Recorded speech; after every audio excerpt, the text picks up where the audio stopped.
Hello friends, this is Dr. Kausar Feroz, Director and Chief Consultant at Subs Skin and Hair Clinics. Friends, आज हम बात करेंगे dandruff के बारे में। डैंड्रफ एक बहुत ही छोटा वर्ड है, लेकिन ये एक बहुत ही सीरियस स्किन इशू है। इसमें स्कैल्प में जो है आपको फ्लेक्स नजर आएंगे। ये दो तरह का होता है डैंड्रफ, एक तो वेट डैंड्रफ होता है और एक ड्राई डैंड्रफ होता है।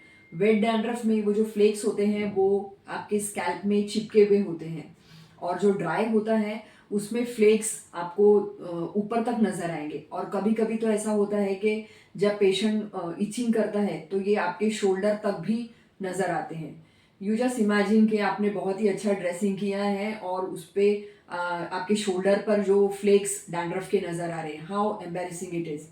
सो ये जो डैंड्रफ होता है, इसके अलावा ये जो ड्राई डैंड्रफ होता है वो बॉडी के और भी जहां जहां पार्ट पे गिरता है वहां पर भी वो प्रॉब्लम करता है।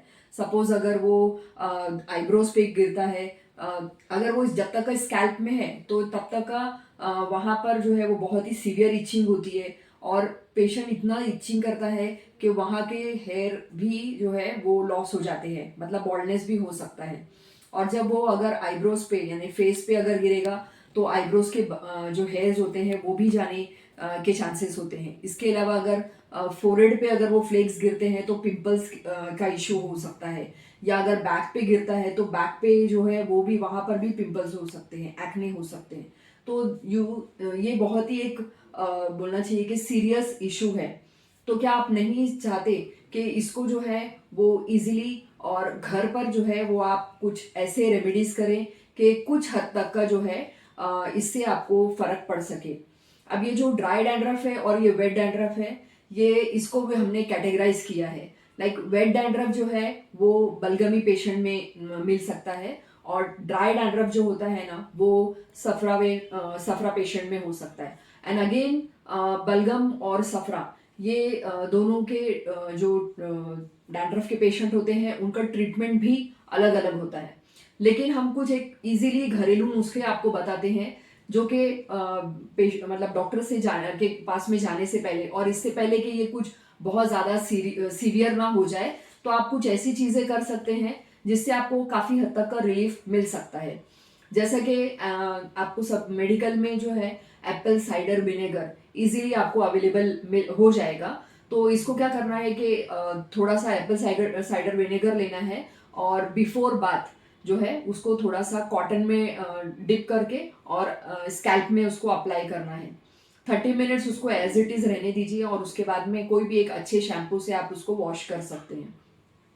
दूसरा एक ये है कि नीम ऑयल इज वेरी गुड, और कैम्फर ऑयल ये भी बहुत अच्छा होता है। रात को आप उसको हल्के से सर में लगाकर मसाज करके एंड देन मॉर्निंग में उसको वॉश कर सकते हैं।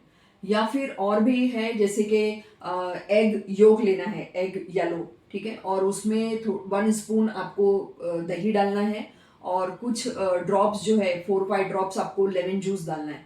इसको आप अच्छे से मिक्स कीजिए और बिफोर बात उसको अच्छे से सर में अप्लाई कीजिए। 30 मिनट्स 45 मिनट्स उसको एज इट इज रहने दीजिए, एंड देन उसको आप अच्छे से वॉश कीजिए।